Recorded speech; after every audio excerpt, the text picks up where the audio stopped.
Peace. Welcome to Value Talks, the podcast where you dig deep into what truly matters to you. I'm your host, Pat, and in each episode, we'll explore the values that shape who you are, how we live, and the choices that we make. It doesn't speak, yet it lingers. It doesn't ask for praise, but is remembered through action. It lives on how we tend, not just what we say.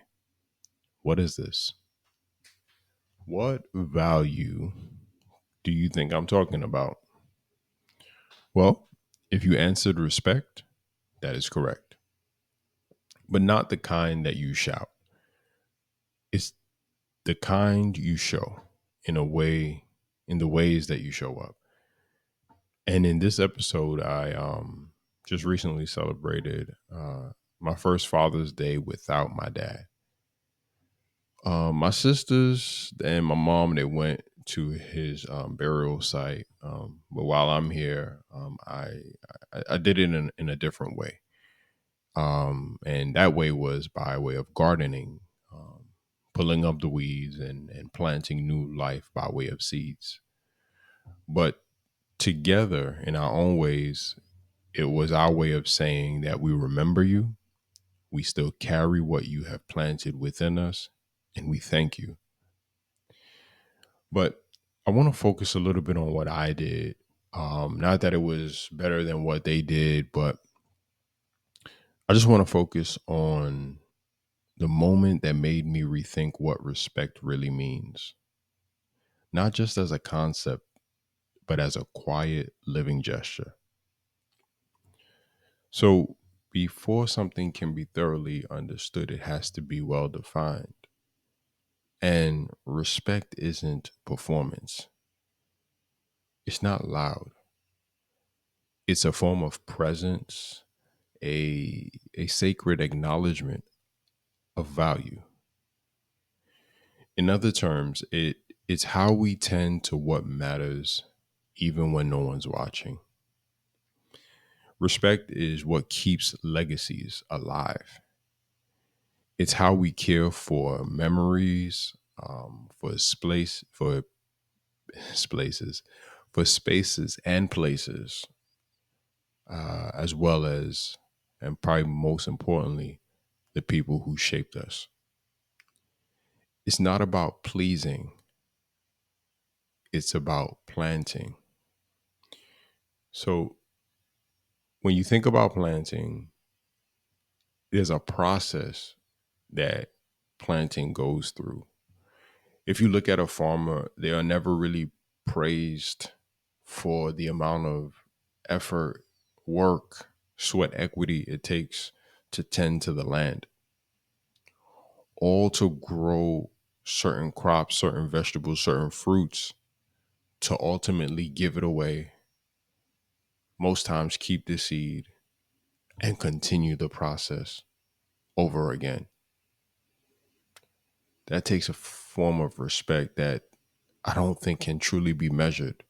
Respect for the process and respect for the ultimate gift that the plant brings forth, which is the gift to say, I respect you enough to give you away, but to continuously keep the process going. So it made me beg the question that I will also beg to ask you. What does respect look like when no one's there to applaud it? Dramatic pause. But then I also started just layering questions on my in my journal that I'm not going to mention all of them, but I'll mention a few that I'll share with you here right now, and you can take those that align with you the most. Who taught you respect? And how did they live their form of respects? What do you believe you owe to the past as it relates to respect? What have you heard respect should look like, and does that align with what you feel and think currently? Where are you still carrying respect silently? So respect isn't just a thing that should be done. Respect in moments like pulling weeds and planting is about stewardship. It's about saying, even though you are gone, I'll keep tending to the land, to the task, to the people, to all the things. And as I, you know, thought on that and just kind of explored that in my mind, I had to, always flip the coin and ask about the other side. Not all forms of respect are healthy. So let's explore where it goes off the tracks. I love to paint the picture of a spectrum. And let's take the extremes of the spectrum, right? So on one side of the extreme is the underexpression, which, if it's not respect, is disrespect. Ignoring those who came before you, or ignoring how things are done in a certain place, um, or even those who believe that they're self made. Now, I'm not saying that some people don't deserve the cold shoulder.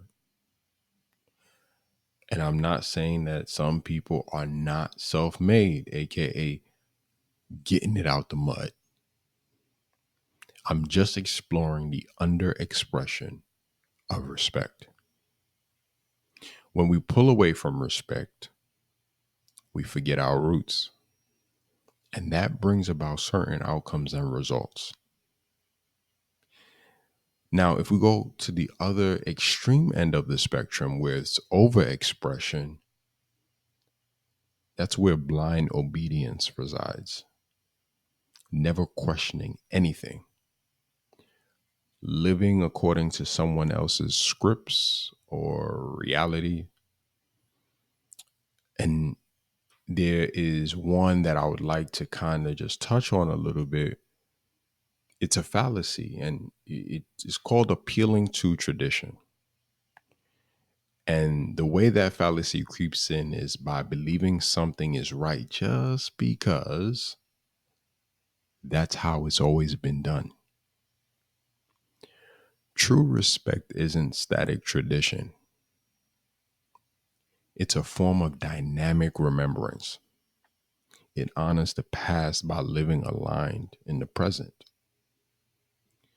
As we acknowledge Juneteenth today, as I'm recording this podcast show, um, I just take a moment to really say that again. How are we honoring the past by the way that we're living in the present? What can I do? What can I continue to do? What do I need to start to do? Right. But let's go a little bit to the moment in the garden, because it was very significant to me. I saw some of the seeds that we planted kind of springing forth already. I'm just like, whoa, right? Um, the garden tends to be a memorial when you pass by, grave sites, but we're not looking at it like that in this episode. We're looking at it in the form of acknowledging Juneteenth and our ancestors. And for me personally, the role and the position that my dad has left here, but has taken up elsewhere. So as I dug into the soil on Father's Day, I remembered my dad's hands and how he always worked with a level of diligence and effort and hard work and care to, bring forth, say, is working with his hands to bring forth some money so that he can provide for the family, or if it's giving a gift to a person or a child or an adult, right? Or helping someone shovel the snow. And all these are forms of respect for life. And he did that very well. So while I was working in the garden, we didn't just pull up weeds, we planted too. Something about that act felt sacred, like saying, hey, you're not gone. You're growing through us now. And with Juneteenth on my heart as well, that moment deepened as I was looking at the germination of these seeds, because he is not gone. My dad is not gone. Our ancestors are not gone. If anything, it's one and the same now, fully. He's present now as an ancestor,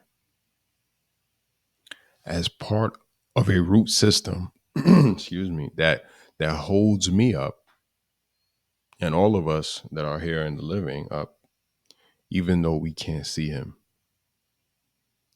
And in that garden, I wasn't just honoring a man, I was holding space for lineage. Uh, I was thinking about the Black Panther movie when T'Challa went into the ancestral realm, and he saw, his father in the form of a Black Panther sitting on a tree with other Black Panthers. And that just resonated with me. I've been watching that for quite a while, not in an unhealthy way, just as a form of remembrance. Like, I understand. I understand that, I'm going to miss you. I understand that I acknowledge you. I understand there's going to be some challenges and like, oh, why did you do it this way? But it's all forms of respect. Um, so I was holding space for lineage and for the shoulders that I stand on and for the quiet wisdom that still speaks in me and throughout me. And then I thought to myself, hey, this would be, great for a podcast episode. And I want to ask you, what about you? Who are you holding space for? Even if they're no longer physically here with us, who lives on through your rituals? How do you honor those who have shaped you, especially when their voice is no longer in the room? If you are experiencing grief, where can you turn grief into some form of grounding? And where do you confuse respect with obligation? Because there were times that I was, when it was very fresh, when he was, when he had just recently transitioned, um, and I was taking on responsibilities I had no business taking on. They were not my obligations. It was finished. It was complete, right? Because he is no longer here to finish that. So it is where it is.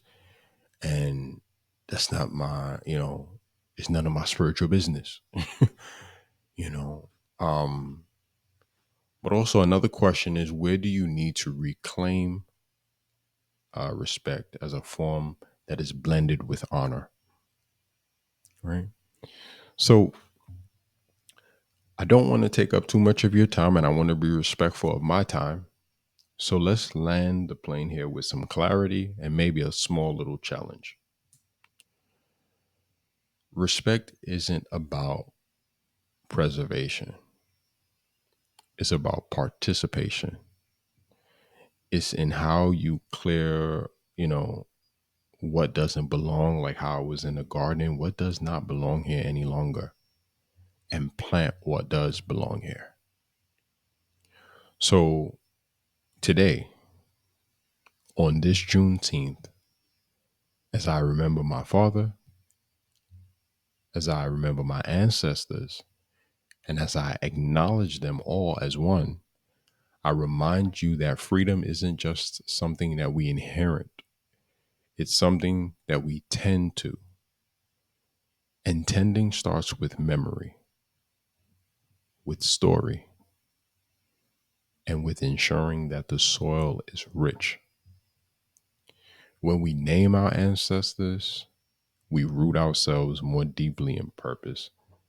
So if you're remembering someone today, whether it's a family member, community, ancestors, or history, hold space, speak their name, and plant something that is real. I thank you for being on this experience with me.